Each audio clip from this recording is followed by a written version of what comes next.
Not really that hard. Oh, that's not cool. Natalie McRattleson. Sorry.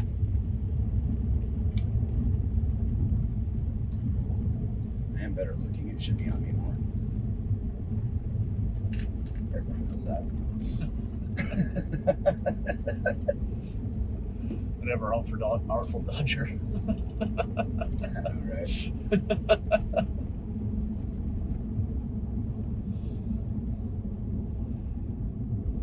I like C. I don't care. That's good. I'm happy with Jeff. I feel like Jeff's a good guy. Jeff has room for improvement.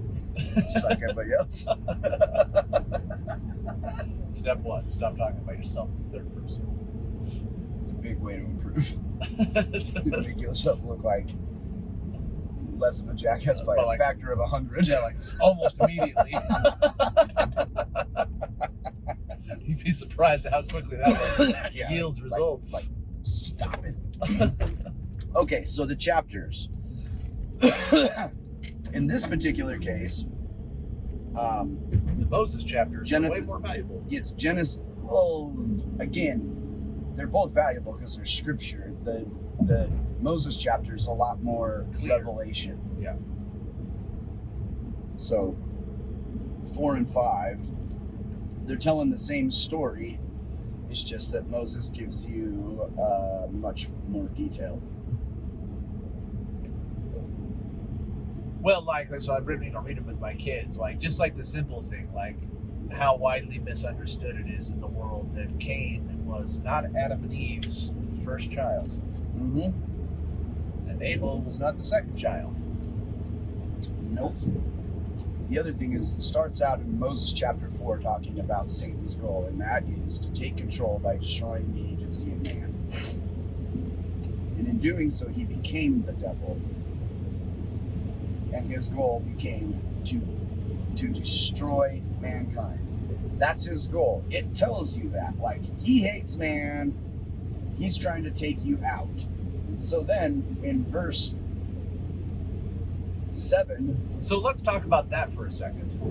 Because, you just kind of say that, how many philosophical debates have you sat in about what the phrase "destroy the agency of man" actually means? Just say that, you heard the. Well, let's hit it right on the head. Satan's plan was not to go down and make everybody be good. Because Moroni puts that one right. Is it Moroni? Is it Mormon? He convinceth no man to do good. No, not one. He puts that right to bed. Well, okay. His tactics are revealed later on. Okay, keep going. I don't want to blow past that. But the fruit of the that. tree, God has said, "Ye shall not eat it." She says, "I can't eat it or I'll die." So what does Satan say to her? You won't die. He lies. He lies. You won't die. He lies, and then he tells a half-truth. You'll become as the gods, knowing good and evil. Well, that's not a half-truth. No, the gods means that you can't die. That's the thing. You won't become as a god, in any other thing except for you realize your nakedness. You're not going to live forever. Right. He tells them, the whole thing, it's one sentence. You're not going to die. You're going to become as the gods. That statement is a half-truth. But here's an important point. Satan reveals something about his tactics in this, like you're saying, because what he says doesn't immediately come across as a lie. So because he says, you won't die, Adam and Eve eat of the fruit, and they don't keel over or fall apart. It's not like drinking out of the wrong grail.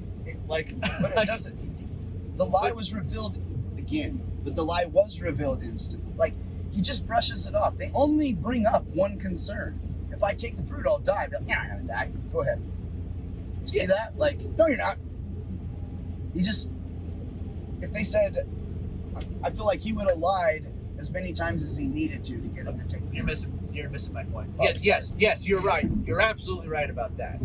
My point is okay, take Word of Wisdom, for example. When I grew up, like I was told things like, don't drink a beer, smoke a cigarette, because you can become addicted the first time. Right, Or reefer madness. Or like, yeah, you're gonna smoke a joint, you're gonna jump out of a 4-story window. yeah. Or drinking beer is awful. You just get a hangover and you get sick and it's not fun. And like that It's a lie. is a lie. Like, and Satan says, like, that's not It's a true. possibility. But Satan tells that half truth. Like, he comes to you and he says he's like none of that's gonna happen. Like you're not gonna get sick. It's not like none of these bad things are gonna happen. And like, so Satan tells you nothing bad's gonna happen. And so then you fall up and you drink and you go, oh yeah, none of that bad stuff did happen to me. I guess everything I've been told about this is actually not true. Like, that's what he's doing here. Like, in the day you eat, you're gonna die. You're not gonna die. And then you can. There's lots of people that then eat the fruit and go, I didn't die. Hell, that was bullcrap. Yeah. Because the consequences for your actions are buried way later on. Satan knew they weren't going to die immediately, but he knew that by taking the fruit, they did bring death into the world, and they were eventually going to die. The same way that he knows with any tool, with any path of destruction that he's leading on, that the destruction doesn't happen right away. There's not an Acme anvil waiting to drop on your head. But that's a very clever tactic that he uses. Like, that's not going to happen, and then you do the thing. You're like, it didn't happen. Everything I've been told is bullcrap. Right. So, yeah, be careful. So, I'll tell you the biggest lesson that the entire garden gives to me should be Earth Prep 101. They eat the fruit. God comes and says, did you eat the fruit? She's like, the serpent beguiled me, and no, Adam's like, the woman told me to eat it, and so I ate it. And then Eve's like, the serpent beguiled me, and so I ate it. does that remind you of like little kids? Like, you saying it that way, and I'm thinking about my kids. Hey, did you do this? Like, what? Fruit? What Walked in and they got fruit? cake all over their face. Like, what? Did you eat the cake? What? What? Why would you say that? Yeah. What's cake? Yeah. So, I don't want to. I got another point about Adam and Eve. Go ahead. I don't want to derail you. Just the way that I read that this time, I read that differently, and I've had that thought. Like the immediate passing of the buck and the blame. Like, I've read it that way and had it come across to me that way. I know from temple you're being context it's not facetious, that yeah. way. But like, as I read it this time, I really did get more of a sense of contrition and not justification from Adam's explanation. From Adam, it struck me more as a contrite explanation than it did as What I like a lame about it- attempt at a justification. No, what I like about it is it's the truth. Like, you caught your kids eating cake, and yeah, your kids are going to be like, oh, what cake? Adam just told the truth. Be like, the woman thou gavest me. See, and I think it's more than that even. My impression this time, and this is just my impression this time, is that Adam is that it was more of a decision, that Adam's not trying to justify himself to God. Adam is saying, like, I looked at it, the woman gave to me, and you commanded me to stay with her. I made a decision. Yeah. Eve also made a decision. And Eve is explaining her decision as well. I think that they're standing. To me, it struck me more as standing before God and explaining the decision, because it's not like God didn't lay out what the consequence would be. Don't eat of that tree, because the day you eat of that tree, you're gonna die. And I feel like Adam and Eve looked at that and actually made the decision to, okay, we're gonna die and enter mortality. They were given two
I'm going to grow stuff and give that to the Lord. And my You'd be sacrifice like, should be as good. my sacrifice should be as good. Yeah. It'd be like, you're missing the point. Okay, growing, that's not in similitude of the Savior, which is why the Lord commanded you to do that. Like, you don't get to dictate to the Lord how you want things to be. Yeah, and the arrogance of that. Like, my kids were confused about this. They were like, well, why is they both offer sacrifice? Like, they're asking that question. And I was like, I explained it to them. Came to me to explain it to them this way. It was like, you know, it's like Cain didn't, like, they didn't just come up with this out of the blue. Like, Adam was taught how to, like, they were taught the law of sacrifice. They were taught the ordinances of the They were gospel. taught the ordinance. They were taught how this was supposed to how this was supposed to go.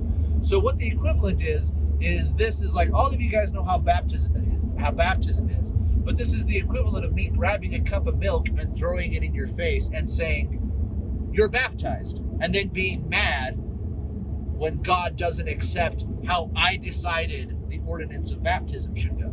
Or, Like, let's say you're a missionary and like, hey, you're in a war-torn country and you're trying to get as many people baptized as you can. And so you decide, for convenience, let's not make it an individual ordinance for the next month.